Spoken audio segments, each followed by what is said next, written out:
నువ్వు చంద్రబాబును కొట్టు, మంత్రి పదవి పట్టు. నువ్వు చంద్రబాబు చొక్కా పట్టుకుని లాగు, ప్రమాణ స్వీకారం చేసుకో. కమ్మవారిని తిట్టు, పదవిని చేపట్టు. జోగి రమేష్లా చెయ్యి, నువ్వు కోరింది ఇస్తాం. చంద్రబాబుపై కమ్మ కులంపై తీవ్రమైన ద్వేషం పెంచుకున్న జగన్ వైసీపీలో చేరే నాయకులకు ఇచ్చే బంపర్ ఆఫర్లు. మొత్తం వివరాలు తెలుసుకునే ముందు మీరు ఈ వీడియో చూడాల్సిందే. నాకు ఏం టెస్ట్ పెట్టాడు తెలుసండి సజ్జల రామకృష్ణ గారు, in the presence of Jaganmohan Reddy గారు. నువ్వు చంద్రబాబును కొట్టు, ప్రమాణ స్వీకారం. నువ్వు తిట్టు, కమ్మవారిని తిట్టు, నీకు పదవి. నువ్వు తెలుగుదేశం వాళ్ళ తిట్టు, నీకు పదవి. చంద్రబాబు చొక్కా పట్టుకుని లాగు, నీకు ప్రమాణ స్వీకారం. దిస్ ఇస్ ద టెస్ట్ అండి. నేను ఫేస్ చేసి చంద్రబాబును కొట్టాలా? ఎట్లా కొడతారు చంద్రబాబుని? మీరు ఎట్లా కొడతారు? జోగి రమేష్ చేసినట్టు చేయాలి నేను కూడా.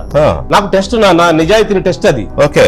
గతంలో జగన్ ముఖ్యమంత్రిగా పనిచేసిన సమయంలో టీడీపీలో ఎమ్మెల్సీగా ఉన్న మాజీ మంత్రి డొక్కా మాణిక్య వరప్రసాద్ జగన్ స్వయంగా రమ్మని పిలవడంతో 2020 జనవరిలో పార్టీకి రాజీనామా చేసి వైసీపీలో చేరారు. తానొకటి తలిస్తే దైవం మరొకటి తలిచిందన్నట్లుగా ఏదో అనుకుని వెళితే ఇంకేదో అయినట్లు డొక్కాకు ఏమీ పాలుపోని పరిస్థితి ఎదురైంది. తాడేపల్లి క్యాంప్ కార్యాలయంలో మంత్రులు, ఐఏఎస్లు, ఐపీఎస్లు అందరి సమక్షంలోనే డొక్కా మాణిక్య వరప్రసాద్ కు సజ్జల రామకృష్ణారెడ్డి జగన్ ఆదేశాల మేరకు ఓ బంపర్ ఆఫర్ ఇచ్చారు. అంటే ఒక రకంగా ఆయన నిజాయితీకి పరీక్ష పెట్టారు. చంద్రబాబును కొడితే మంత్రి పదవి ఇస్తామని, చంద్రబాబు కాలరు పట్టుకుంటే ఖచ్చితంగా పదవి వస్తుందని, కమ్మవారిని తిడితే కనీసం కార్పొరేషన్ పదవైనా ఖాయమని, వెంటనే ప్రమాణ స్వీకారానికి ఏర్పాట్లు కూడా చేస్తామని చెప్పారు. దీంతో ఒక్కసారిగా డొక్కా కంగు తిన్నారు. 45 ఏళ్లుగా రాజకీయాల్లో ఉన్న చంద్రబాబును తిట్టడం ఏంటి, కమ్మ కులాన్ని తిట్టడం ఏంటి, అసలు ఇక్కడ ఏం జరుగుతోంది, ఈ మనుషులేంటిరా బాబు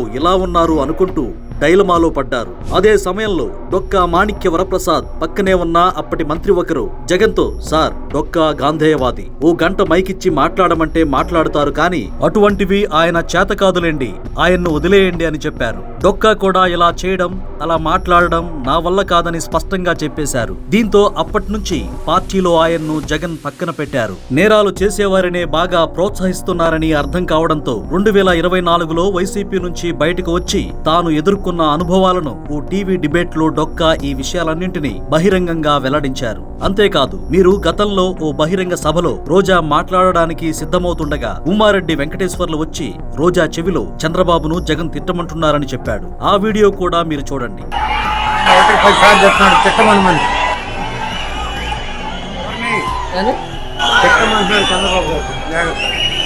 చూశారు కదా జగన్ వ్యక్తిత్వం. తిట్టమంటున్నాడు, దూషించమంటున్నాడు, కులాల ప్రస్తావన తెస్తున్నాడు, వ్యక్తిగత హననానికి పాల్పడుతున్నాడు. ఒక ముఖ్యమంత్రికి ఉండాల్సిన లక్షణాలు ఇవేనా? ఒక రాజకీయ నాయకుడు ఇలానేనా ప్రవర్తించేది?